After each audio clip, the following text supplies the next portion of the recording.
एक बार एक कुत्ते ने मुर्गे को ताना मारा कि तुम सुबह 4 बजे गांव को जगाना शुरू कर देते हो, बांग देना शुरू कर दे हो, तुम जानते हो तुम्हारा भविष्य क्या है? तुम 8 बजे कटकर नाश्ते की प्लेट में मिलोगे। अच्छा, मुर्गे का भविष्य इसके सिवा है भी क्या? लेकिन कुत्ता ताना मारे मुर्गे को तो मुर्गा चुप नहीं रहता। मुर्गे ने कहा, हाँ मानता हूं मेरा भविष्य 8 बजे कटकर नाश्ते की प्लेट में आ जाना है। मैं गांव को जगाना इसलिए नहीं छोड़ता क्योंकि मेरी मौत को दुनिया में कोई भी कुत्ते की मौत नहीं कहता। क्या बात है। काश्मीर जो खुद सूरज के बेटे की राजधानी थी, डमरू वाले शिव शंकर की जो घाटी कल्याणी थी, काश्मीर जो भूमंडल का स्वर्ग बताया जाता था, जिसकी मिट्टी को दुनिया में अर्घ चढ़ाया जाता था, काश्मीर जो भारत माता की आंखों का तारा था, काश्मीर जो लाल बहादुर को प्राणों से प्यारा था, काश्मीर वो डूब गया था अंधी गहरी खाई में, फूलों की घाटी रोती थी मरघट की तन्हाई में, फूलों की घाटी। सल्यूट करता हूं आप, सल्यूट करता हूं। इतने थके हुए विष्णु सक्सेना के खूब थकाने के बाद भी आप ताली बजाने लायक बच गए। क्या बात है। काश्मीर वो डूब गया था अंधी गहरी खाई में, फूलों की घाटी रोती थी मरघट की तन्हाई में, वो अग्नि गंधा मौसम अलबेला था, गंधों के घर बंदूकों का मेला था, मैं भारत की जनता का संबोधन हूँ, आंसू के अधिकारों का उद्बोधन हूँ, इसीलिए दरबारों को दर्पण दिखलाता फिरता था, इसीलिए दरबारों को दर्पण दिखलाता फिरता था, मैं घायल घाटी के दिल की धड़कन गाता फिरता था, मैं घायल घाटी के 29 साल मैंने 1990 में कविता लिखी थी। और आदरणीय कठेरिया जी, आपको जानकर आश्चर्य होगा, इस कविता को मैंने 1990 में जब सबसे पहली बार लिखा तो मेरे पहले श्रोता थे श्रद्धेय अटल बिहारी वाजपेयी और श्रद्धेय लाल कृष्ण आडवाणी।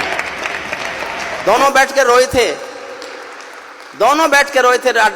वाजपेयी साहब एक बार लाल किले में आए थे और मैं कश्मीर पढ़ रहा था। मैंने उनसे कहा, आप देश के प्रधानमंत्री बन गए और कश्मीर की हालत फिर भी नहीं सुधरी तो इससे भी सख्त कविता सुनने को तैयार रहना। फिर मुझे पता चला वो 6 साल इसीलिए उदास रहते थे क्योंकि उनके समय में तो हुआ नहीं था जो अब हुआ। मन से सुनिए, मैं अपना मन पूरा इस कविता के साथ आपसे जोड़ना चाहता हूँ। इसीलिए दरबारों को दर्पण दिखलाता फिरता था, मैं घायल घाटी के दिल की धड़कन गाता फिरता था, हमने नारों में गाया था सब कश्मीर हमारा था, जब जब भी छू कर देखा हिम चोटी में अंगारा था, काश्मीर था जहाँ तमंचे थे केसर की क्यारी में, काश्मीर था जहाँ तमंचे थे केसर की क्यारी में, काश्मीर था जहाँ रुदन था बच्चों की किलकारी में, काश्मीर था जहाँ तिरंगे झंडे फाड़े जाते थे, 47 के बंटवारे के घाव उघाड़े जाते थे, काश्मीर था जहां हौसलों के दिल तोड़े जाते थे, खुदगर्जी में जेलों से हत्यारे छोड़े जाते थे, खुदगर्जी में जेलों से हत्यारे छोड़े जाते थे, अपहरणों की रोज कहानी होती थी, धरती मैया पानी पानी होती थी, झेलम की लहरें भी आंसू लगती थी, गजलों की बहरें भी आंसू लगती थी, मैं आंखों के पानी को ललकार बनाता फिरता था, मैं आंखों के पानी को ललकार बनाता फिरता था, मैं घायल घाटी के दिल की धड़कन गाता फिरता था, मैं घायल घाटी के दिल की। काश्मीर था जहां गर्द में चंदा सूरज तारे थे, झरनों का पानी रक्तिम था झीलों में अंगारे थे, काश्मीर था जहां फिजाएं घायल दिखती रहती थी, गर्म हवाएं घाटी का राशि फल लिखती रहती थी, काश्मीर था जहां दरिंदों की मनमानी चलती थी, घर घर में एक 56 की दर्द कहानी चलती थी, काश्मीर था जहां हमारा राष्ट्रगान शर्मिंदा था, समर्थन करना जी भर के करना, काश्मीर था जहां हमारा राष्ट्रगान शर्मिंदा था, भारत माँ को गाली देकर भी खलनायक जिंदा था, भारत माँ को गाली देकर भी खलनायक जिंदा था, काश्मीर था जहां देश का सिर झुकाया जाता था। और जिस दिन ये घटना घटी मैंने उस दिन पंक्ति लिखी थी, समझ जाओ किसी को पिछली याद हो तो समर्थन करना। काश्मीर था जहां देश का मान गिराया जाता था, मस्जिद में गद्दारों को खाना भिजवाया जाता था, गूंगा बहरापन ओढ़े सिंह, गूंगा बहरापन ओढ़े सिंहासन था, गूंगा बहरापन ओढ़े सिंहासन था, लूले लंगड़े संकल्पों का भाषण था, फूलों की घाटी लाशों की मंडी थी, फूलों की घाटी लाशों की मंडी था, अनुशासन का पूरा दौर शिखंडी था, अनुशासन का पूरा दौर शिखंडी था, मैं इसको ही कायरता की लाश उठाता फिरता था, मैं घायल घाटी के दिल की धड़कन गाता फिरता था, मैं घायल घाटी के दिल की। हमको दो आंसू नहीं आते थे अनहोनी घटना पर। 89 में 4.5 लाख कश्मीरी पंडित कश्मीर से मारपीट कर निकाले गए, उनकी बेटियों के साथ बलात्कार किए गए, संपत्ति छीनी गई, घरों में आग लगाए गए। अपने दिल पर हाथ रखकर सोचना, क्या दुनिया के इतिहास में इससे बड़ी कोई मॉब लिंचिंग हुई है क्या? आज किसी की गलती से एक हत्या पर देश में शोर मचा देते हैं, ये मॉब लिंचिंग है, होनी नहीं चाहिए। मैं समर्थन नहीं करता उसका, लेकिन 4.5 लाख लोगों का घर से बाहर निकाल देना अगर मॉब लिंचिंग नहीं थी तो हिंदुस्तान में कोई मॉब लिंचिंग होती नहीं। हमको दो आंसू नहीं आते थे, मेरा साथ देना, मैं इतिहास खोल रहा हूं। हमको दो आंसू नहीं आते थे अनहोनी घटना पर, थोड़ी सी चर्चा होती थी बहुत बड़ी दुर्घटना पर। राजमहल को शर्म नहीं थी, घायल होती छाती पर। भारत मुर्दाबाद लिखा था श्रीनगर की छाती पर, मन करता था फूल चढ़ा दूं लोकतंत्र की अर्थी पर। भारत के बेटे निर्वासित हो गए अपनी धरती पर, भारत के बेटे निर्वासित हो गए अपनी धरती पर। वे घाटी से खेल रहे थे गैरों के बलबूतों पर, जिनकी नाक टिकी रहती थी पाकिस्तानी जूतों पर। कश्मीर को बंटवारे का धंधा बना रहे थे वे, कश्मीर को बंटवारे का धंधा बना रहे थे वे। जुगनू को बैसाखी देकर चंदा बना रहे थे वे, फिर भी खून सने हाथों को न्योता था दरबारों का। जैसे सूरज की किरणों पर कर्जा हो अंधियारों का, जैसे सूरज की किरणों पर कर्जा हो अंधियारों का। कुर्सी भूखी थी नोटों के थैलों की, कुर्सी भूखी थी नोटों के थैलों की। कुलवंती दासी हो गई रखेलों की। एक नाम लेता हूं कविता में, उसका नाम सुनकर आपके दिल में आदर की, प्यार की, सम्मान की हिलोर उठे तो उस हिलोर को तालियों में बदल देना। कुर्सी भूखी थी नोटों के थैलों की, कुलवंती दासी हो गई रखेलों की। घाटी आंगन हो गई खूनी खेलों की, बहुत जरूरत थी सरदार पटेलों की, बहुत जरूरत थी सरदार पटेलों की। मैं घाटी के आंसू का संतरास मिटाता फिरता था, मैं घायल घाटी के दिल की धड़कन गाता। एक छंद पढ़ रहा हूं साहब।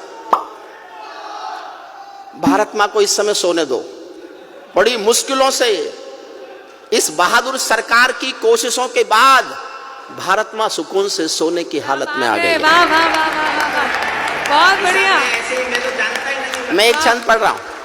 जब चौराहों पर हत्यारे महिमा मंडित होते थे, जब चौराहों पर हत्यारे महिमा मंडित होते थे, भारत मां की मर्यादा के मंजर खंडित होते थे। जब कृष भारत के नारे थे गुलमर्गा की गलियों में, शिमला समझौता जलता था बंदूकों की नलियों में। तो केवल आवश्यकता थी हिम्मत की खुददारी की, तो केवल आवश्यकता थी हिम्मत की खुददारी की। 56 इंची सीने में ही आशा थी दमदारी की, 56 इंची सीने, 56 इंची सीने से ही आशा थी 56 इंची सीने से ही आशा थी दमदारी की। संविधान को बदल दिया है घाटी गैर नहीं होगी, जहां तिरंगा नहीं मिलेगा उनकी खैर नहीं होगी, जहां तिरंगा नहीं मिलेगा।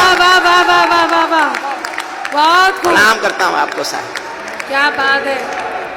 इसीलिए आवश्यकता थी हिम्मत की खुददारी की, 56 इंची सीने से ही आशा थी दमदारी की। संविधान को बदल दिया है घाटी गैर नहीं होगी, जहां तिरंगा नहीं मिलेगा उनकी खैर नहीं होगी। जिनको भारत की धरती न भाती हो, भारत के झंडों से बदबू आती हो, जिन लोगों ने मां का आंचल फाड़ा हो, दूध भरे सीने में चाकू गाड़ा हो, मैं उनको चौराहों पर फांसी चढ़वाता फिरता था। मैं घायल घाटी के दिल की धड़कन गाता फिरता था, मैं घायल घाटी के दिल की। अंतिम छंद पढ़ता हूं। अभी उधर से बयान आते हैं हमारे पास 1 पाव का एटम बम है, हमारे पास आधी किलो का एटम बम है।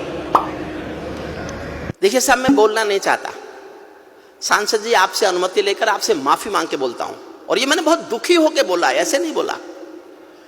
रोज डराता है हमको एटॉमिक युद्ध होगा, एटॉमिक युद्ध होगा। मैंने कुछ मेरे दोस्त साइंटिस्ट हैं उनसे पूछवाया कि मान लो एटॉमिक युद्ध हो ही जाए, क्योंकि उसका भरोसा क्या? जो दुनिया में किसी के भरोसे लायक नहीं है, हमारे लायक तो होगा ही क्या? मान लो हो ही जाए तो क्या होगा? बोले जी दोनों देशों के 25-25 करोड़ लोग मर जाएंगे। मैं एक दिन सोचता रहा, और जब उसी दिन शाम को मैंने उनके एक मंत्री का बयान सुना कि हम एटॉमिक युद्ध कर सकते हैं, तो मैंने कहा कि होने दो, होने दो, हम 25 करोड़ मरने को तैयार हैं, तुम तो रेगिस्तान हो गए। बचा क्या? अगर तुम अपने को पूरा मिटाकर हमारे थोड़े से कम कर दो तो हमें कोई नुकसान नहीं है। हमको जनसंख्या नियंत्रण कानून लाने की भी जरूरत नहीं है। अंतिम पंक्तियां सुन लीजिए। अमरनाथ को गाली दी थी भीख मिले हथिया। ये अच्छी बात नहीं है जो मैं कह रहा हूं, लेकिन दुखी होके कह रहा हूं। अमरनाथ को गाली दी थी भीख मिले हथियारों ने, अमरनाथ को गाली। अंतिम पंक्ति पर और जोश देना, फिर तय करेंगे कि आगे क्या करना है। अमरनाथ को गाली दी थी भीख मिले हथियारों ने, चांद सितारे टांक लिए थे खून लिपि दीवारों ने, इसीलिए नाकाम रही है कोशिश सभी उजालों की, क्योंकि ये सब कठपुतली है रावलपिंडी वालों की। अंतिम एक चुनौती दे दो सीमा पार पड़ोसी को, गीदड़ कायरता ना समझे सिंहों की खामोशी को। हमको अपने खट्टे मीठे बोल बदलना आता है, हमको अब भी दुनिया का भूगोल बदलना आता है, हमको अब भी दुनिया का भूगोल